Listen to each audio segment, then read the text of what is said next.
Hey guys, মোৰ নাম বিকাশ আৰু ৱেলকাম টু কছাৰী ৰিভিউৱাৰ। আজি আমি কথা পাতিম গডজিলা এক্স কঙৰ যোনটো ট্ৰেইলাৰ 2 ৰিলিজ হ'ল।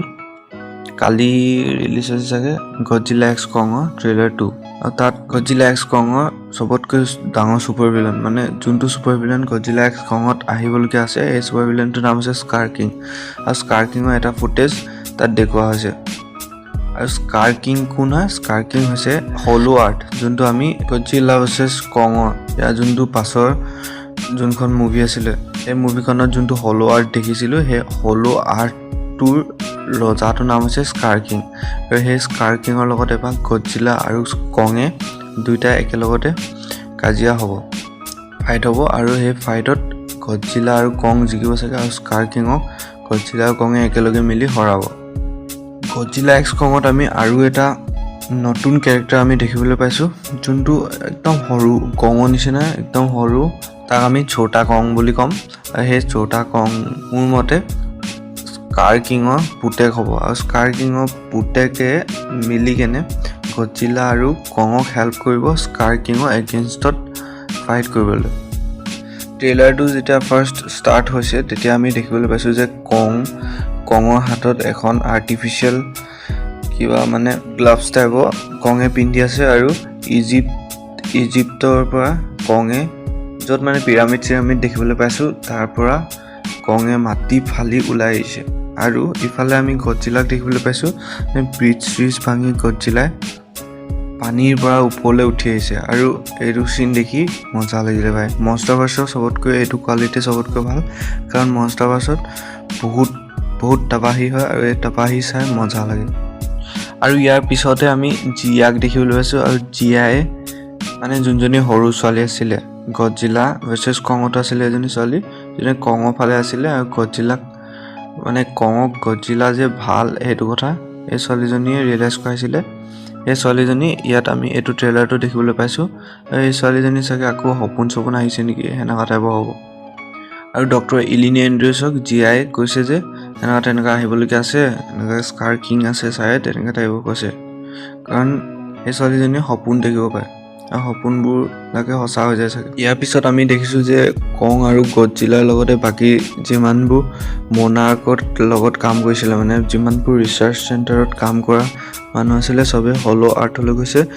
তাত কিবা নহয় কিবা সিহঁতে ছিগনেল পাইছে, সেইকাৰণে চব যিমান আছে কং আৰু গডজিলা আৰু গৈছে, চবেই হলো আৰ্থৰ ভিতৰত গৈছে। আৰু তাত কিনো আছে চাবলৈ কঙো জাপ মাৰিছে হলো আৰ্থৰ ভিতৰত। আৰু তাত গৈ কঙে দেখিছে যে এটা সৰু মাংকি, মানে সৰু এপ জাষ্ট লাইক কঙৰ নিচিনাকৈ এটা সৰু এপ দেখিছে, পোৱালি কং স্পিচি এটা দেখিছে। আৰু তাৰ নাম তেওঁলোকে দিছে চুকু চাগে তাৰ নাম।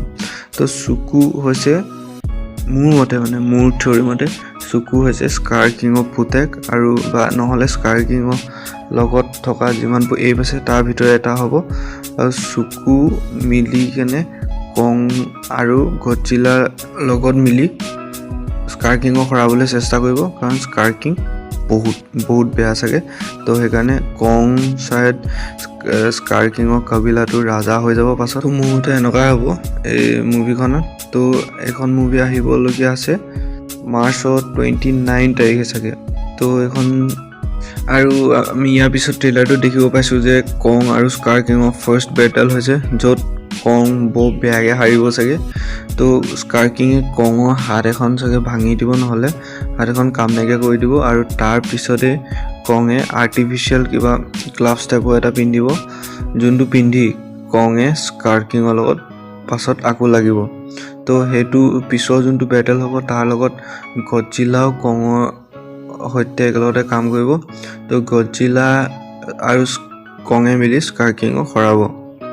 আৰু স্কাৰ কিঙে গডজিলাৰ লগত ফাইট কৰোঁতে সেই ফাইটটো হ'ব চাগে আৰ্থৰ ওপৰত, হলো আৰ্থত নহয়, আৰ্থৰ ওপৰত হ'ব। আৰু আমি তাৰপিছতে আমি দেখিব পাম যে গডজিলা আৰু কং কেনেকৈ স্কাৰ কিঙক হৰাব, কাৰণ স্কাৰ কিং বহুত পাৱাৰফুল এপ হয়। আৰু কঙেতো অকলে স্কাৰ কিঙক কেতিয়াও হৰাব নোৱাৰে, কাৰণ সিহঁতৰ মাজত বেটেল হৈ গৈছিলে আগতে।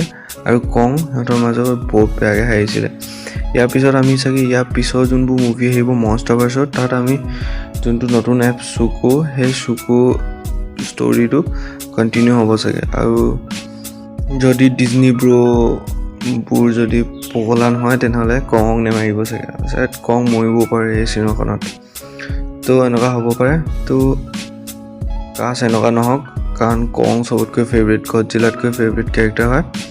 তো মুভিখন চাবলৈ কোনে কোনে এক্সাইটেড আছে মোক কমেণ্ট কৰি জনাবা। আৰু তোমালোকৰ কোনটো কেৰেক্টাৰ চবতকৈ ফেভৰেট, কং নে গডজিলা, এইটো কথা মোক কমেণ্ট কৰি জনোৱা।